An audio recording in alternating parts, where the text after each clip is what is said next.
Rakyat Indonesia hairan persoal F1 lebih pilih Lita Sepang. Kenapa?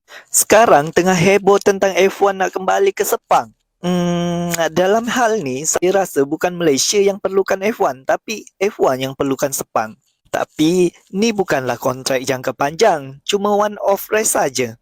Tu pun sebab situasi dekat Timur Tengah tengah tak kondusif sekarang.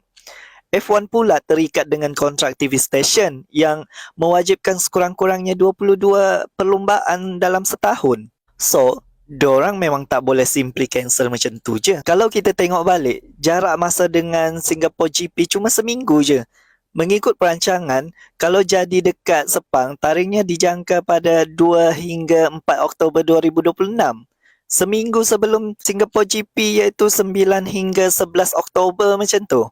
Mesti korang terkilan kan kenapa diorang pilih Litar dekat Sepang. Litar Sepang masih pegang lesen Grade 1 FIA. Walaupun last F1 dekat Sepang tahun 2017, Litar ni memang sentiasa sedia untuk perlumbaan grade tinggi. Dulu, tahun 2017 di-stopkan sebab sambutan kurang dan kos tinggi.